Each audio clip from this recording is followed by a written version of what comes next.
Hello, ako po si Ben. Isa po akong computer technician at naging desktop publishing artist po. Ngayon po, nag-start na po yung online class. So para sa mga chikiting natin to at matuto silang magsulat. Tuturo ko po yung paggawa ng tracing sa Photoshop. Iti-trace ng mga anak natin yung name nila. So kailangan po natin ng Photoshop. Kailangan po yung computer nyo ay merong naka-install na Photoshop. So ang gagamitin po natin, CS2 lang po ang gagamitin natin. So open na po natin yung Adobe Photoshop.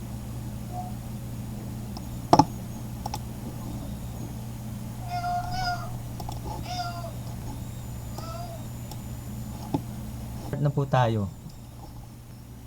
Punta po tayo ng file, new,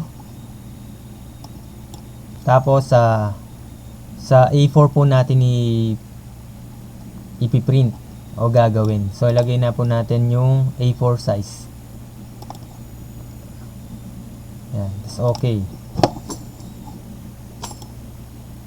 So sa gilid, itong layers,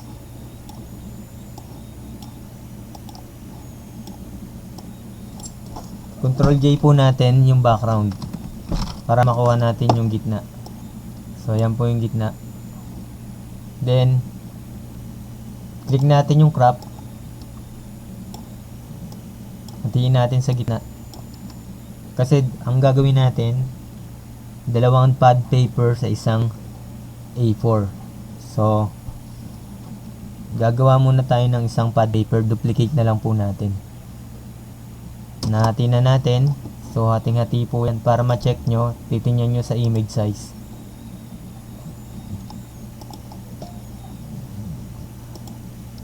Maglagay po tayo ng margin sa taas ng 1 inches. 1 inches. Yan. Then maglagay po tayo ng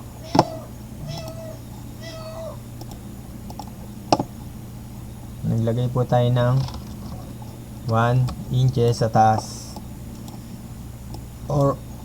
Tapos maglagay tayo ng line. O kaya pwede tayong mag-type na lang sa keyboard natin ng line. Control Shift plus line. Yan. Sagad.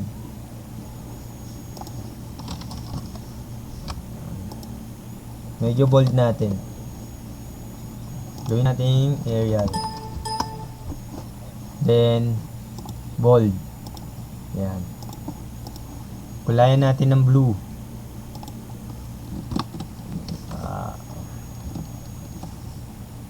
Kulayan natin ng blue. Alt delete. Kung anong kulay yung nasa taas dito sa yun ang magiging kulay ng line.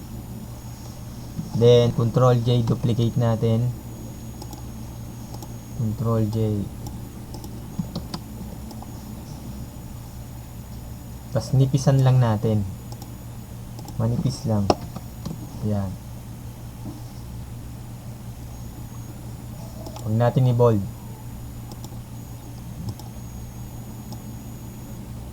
Ay. Tapos gawin natin red. Gagawin natin tong broken line. Type na lang po natin yung yan. Mag-type tayo sa keyboard.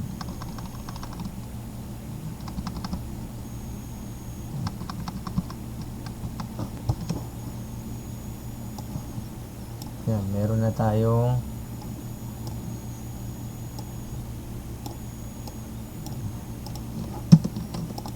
drag natin yung makapal na blue line sa taas. Tapos next yung red line. Then duplicate natin. Rename ko po to para malaman natin kung ano to. Blue line, red line. Control J natin yung red line. ay yung blue line na red. Control J para sa duplicate.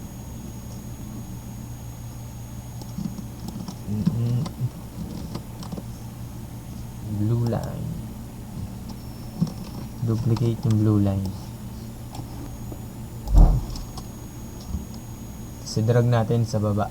So meron na tayong mga tansay natin. Lagay tayo ng ruler 0.5. Ngayon etong red tsaka yung blue sa baba, ito tsaka to, merge natin. Tapos control J, tapos drag natin pababa. Ayan, ulit-ulitin lang po natin para makabuo tayo ng pad paper. Control A, J, duplicate, drag pababa, Control J, drag pababa, Control J, drag pababa, Control J, drag natin pababa.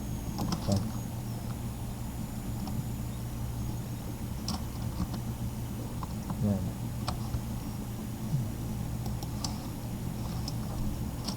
Maximize lang natin yung ano.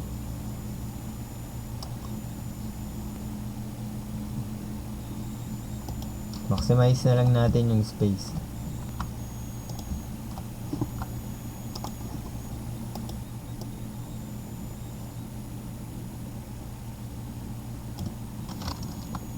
Minerge ko na lahat po yung ano, yung layer para sabay-sabay na precise.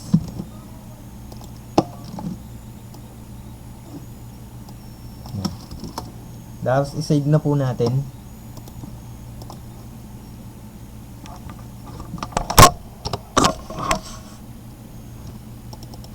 Save natin. Lagay natin pad paper. File name. Pad paper. Then kailangan natin ng font na dot para yun yung iti-trace ng anak natin.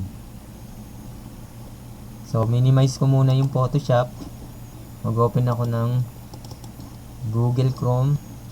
Punta ako sa thefont.com. Hanap ako ng dot na font.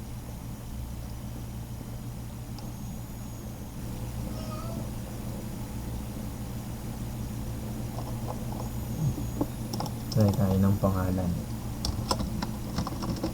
sa preview. Sa preview mag-type tayo ng pangalan para makita natin kung anong outcome. Kung i-type natin, mag-type tayo sa preview ng pangalan para makita natin yung outcome nung yung itsura ng font.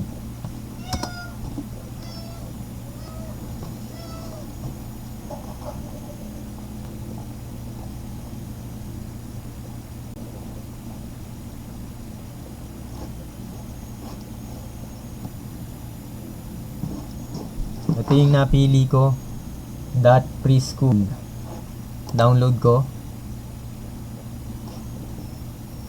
Then sa download, hanapin natin yung file na dinownload natin.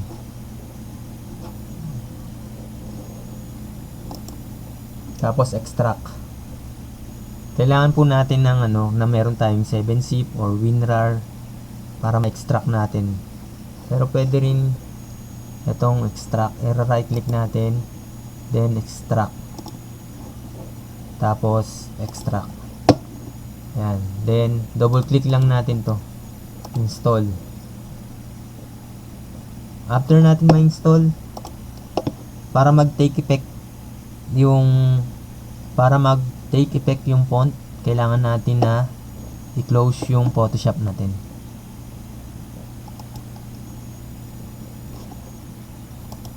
Tapos hanapin natin yung sinave natin na pad paper.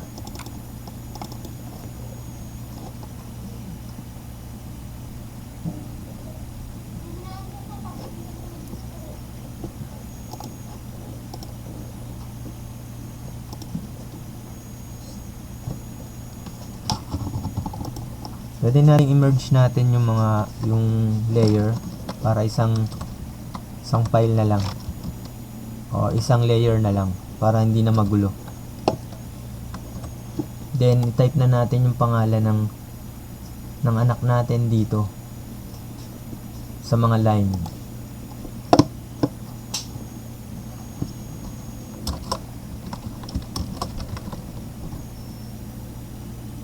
Highlight ko, hanapin ko dito sa font yung preschool. Pangalan ng font .preschool.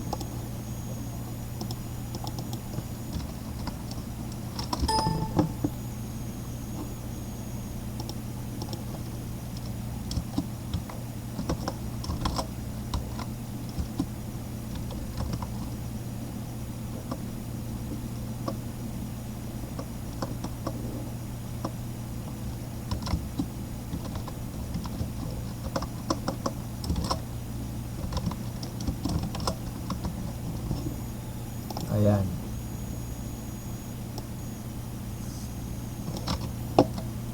Then palakihin natin.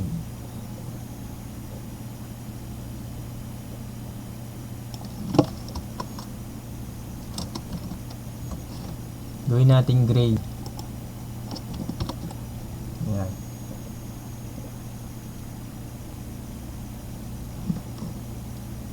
Tapos Ctrl J, duplicate natin.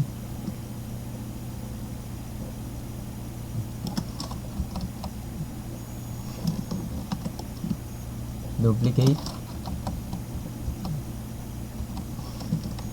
Duplicate. Ctrl J, duplicate. Duplicate. Duplicate.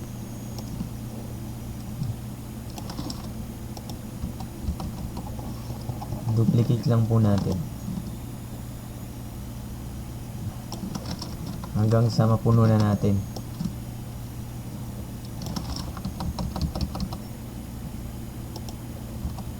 So ayan, meron na po tayo. Ayan. Ngayon isi-save po natin.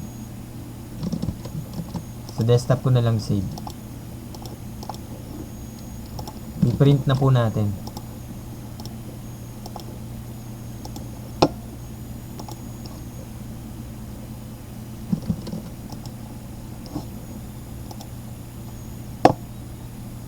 Then gagawa po ako ng new layer A4. Tapos kuhanin ko po yung file na sinave natin. Open. Bulitin ko po, open. Sa desktop lang po yun.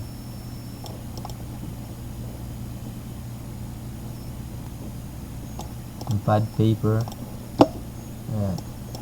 Tapos i-drag natin dito or copy paste.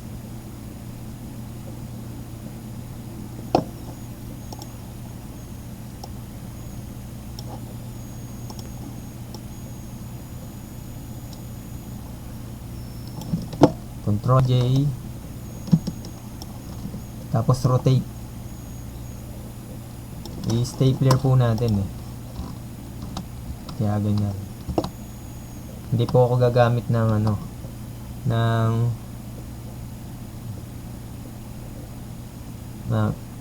padding or yung glue na red, yung padding. Gagamit lang po ako ng stapler. Lalagyan ko ng line para alam ko saan ko itutupi. Pwede nyo pong lagyan ng design para mas maging attractive po to sa anak nyo. So maglagay po kayo ng mga clip art. Tapos medyo malabo lang.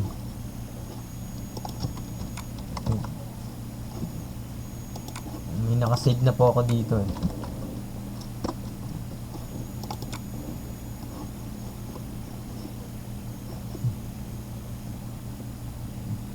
Pwede tayo maglagay ng Disney Princess. Halimbawa si Snow White. Yan, lagay ko sa gilid. Tapos dito sa fill, gawin yung mga yan, 25%. So ayan po. So i-print na po natin.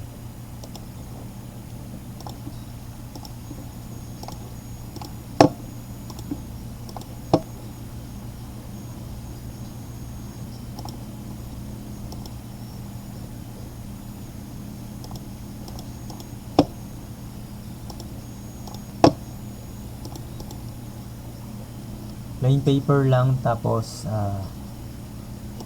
high.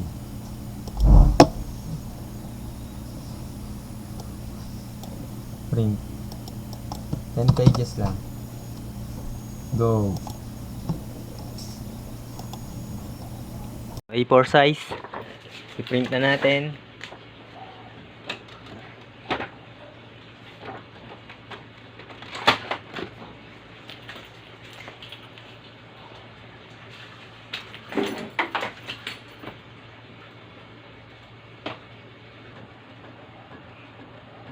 Hello guys! Sana po subscribe niyo po yung Pen Prince pati Sonyang Vlogs. Sana po pasuportahan niyo po si Papa.